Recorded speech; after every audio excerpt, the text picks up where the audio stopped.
आपने कितने प्री, कितने मेंस और कितने इंटरव्यू दिए? यहाँ पर लोगों के साथ में ऐसा हो रहा है कि वो प्री क्वालिफाई नहीं कर पा रहे हैं, खास करके हिंदी मीडियम में। आपको अगर प्री और मेंस में से क्या इजी और क्या टफ लगता है, दोनों में से? मेरा फर्स्ट जो अटेम्प्ट था वहाँ पे मुझे नहीं पता थी स्ट्रैटेजी कौन सी बुक्स पढ़नी ये भी नहीं पता थी, लेकिन ऐसा नहीं सोचना चाहिए ये तो फर्स्ट अटेम्प्ट है, ये तो सेकेंड ही है, ऐसे।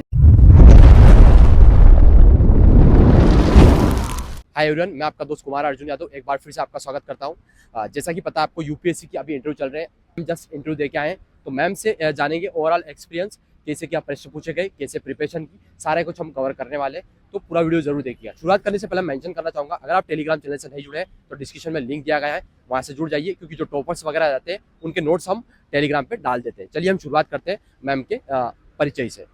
जी, मैं सोलापुर महाराष्ट्र से हूँ और ये मेरा फर्स्ट इंटरव्यू था। ओके, कैसा क्या रहा मैम? जब आप बोर्ड में एंट्री किया था आपने, तो क्या माहौल था बोर्ड का? माहौल कॉर्डियल था, उन्होंने ग्रिल नहीं किया और काफ़ी डाफ बेस्ड क्वेश्चन पूछे थे उन्होंने। ओके, शुरुआत किस प्रश्न से हुई थी आपसे? शुरुआती का प्रश्न ये था कि मैं जैसे कोचिंग में करती हूँ काम, ओके, तो उन्होंने कोचिंग रिलेटेड एक क्वेश्चन पूछा, जैसे बायजूस की कोई कंट्रोवर्सी चल रही है, ओके, उसी पे पूछ लिया था स्टार्टिंग से। ओके। फिर सीक्वेंस वाइज कैसे चलते गए आगे फिर प्रश्न? सीक्वेंस वाइज चेयरमैन मैम ने एक टेम्पल टेम्पल में जो गोल्ड और ये है जो वेलफेयर के लिए यूज़ करना चाहिए नहीं, ये सारे क्वेश्चन फिर चूज़ करने गए। फिर एग्रीकल्चर पे गया। फिर फिर मेरा जो डाफ में प्रॉपर मैं कर्नाटका से, मेरे फादर बिलोंग्स टू कर्नाटका, तो वहाँ से कर्नाटक पे भी पूछे। आपका मीडियम कौन सा था? मेरा रिटर्न इंग्लिश है, लेकिन इंटरव्यू के लिए मैंने मराठी दिया था, लेकिन उन्होंने जब पूछा कि आप इंग्लिश में कंफर्टेबल है तो मैंने यस कहा और इंग्लिश में दिया। मैम, मैक्सिमम जो क्वेश्चन हुए आपसे, क्या डेप्थ से हुए या फिर रैंडमली काउंटर क्वेश्चन हो रहे थे? कैसे प्रश्न हो रहे थे आपसे? काउंटर क्वेश्चन तो उन्होंने ज़्यादा नहीं किए, उन्होंने डैफ से पूछा मोस्टली, जैसे स्टेट है, होम स्टेट, उसमें अगर बेंगलुरु है, उनके इश्यूज, सिचुएशन बेस भी पूछा उन्होंने। सिचुएशन बेस में कैसे प्रश्न पूछे थे, बताइए। सिचुएशन में ये पूछा, जैसे बेंगलुरु में इशू है, इंफ्रास्ट्रक्चर डेवलपमेंट इशू है, तो आप कैसे सॉल्व करोगे अगर आप डीएम बनते हो। आपका जो ग्रेजुएशन रहा है, क्या रहा है ग्रेजुएशन में, क्या किया आपने? बीए किया है मैंने ज्योग्राफी से। बीए किया है ज्योग्राफी से, तो क्या उससे भी प्रश्न बने?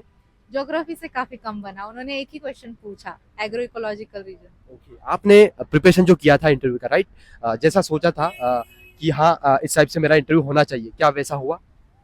हाँ, काफी हद तक वैसे हुआ, लेकिन कुछ ऐसे एरियाज भी थे जो प्रिपेयर नहीं किए थे, उन पे भी पूछ लिया। ओके। लेकिन कोई बात नहीं, ये तो आपका पर्सनालिटी। रिस्पॉन्स क्या था, मतलब अगर बन नहीं रहा क्वेश्चन तो क्या जवाब था आपका?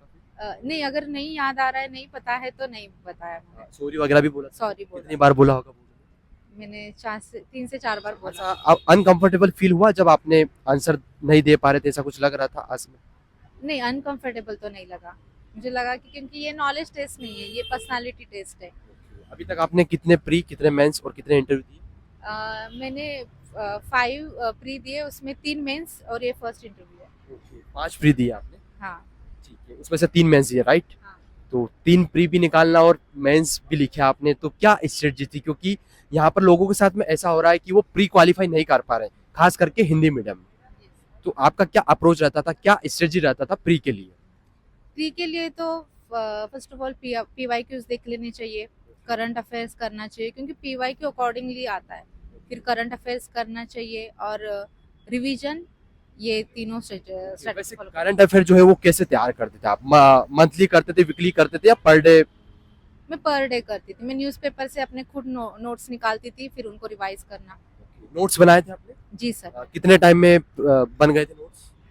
नोट्स सर मैं करंट्स के बनाती थी डेली के लिए, मेंस के लिए अलग है कि मेंस के लिए अगर आपको बनाना है तो फिर टॉपिक वाइज निकाल के, फिर अगर उसमें शॉर्ट ब्रीफ में लिखते थे कि टॉपिक क्या है, फिर उसके बाद। एक मेंस में क्वेश्चन मेरा यह था कि जो फ्रेमिंग होती है आंसर की, एक आइडियल फ्रेमिंग क्या होनी चाहिए जो आयोग डिमांड करता है कि आपको इतना कंटेंट है और ये क्वेश्चन पूछा गया, इसके अनुसार ऐसा लिखना चाहिए, ये फ्रेमिंग होना चाहिए।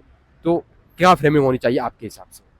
फ्रेमिंग में पहले तो क्वेश्चन की डिमांड अंडरस्टैंड करनी चाहिए, क्वेश्चन क्या पूछ रहा है, आप आपके पास जो नॉलेज है उसमें से क्या आप उस पर कर सकते हैं। फ्रेमिंग में इंट्रो, बॉडी एंड कंक्लूजन होना चाहिए।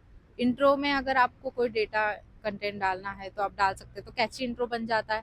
फिर बॉडी में आप आंसर लिख रहे हो, अगर आप उसमें कोई डायग्राम्स बना लेते हो और वो भी काफ़ी अट्रैक्टिव बन जाता है फिर आपका आंसर।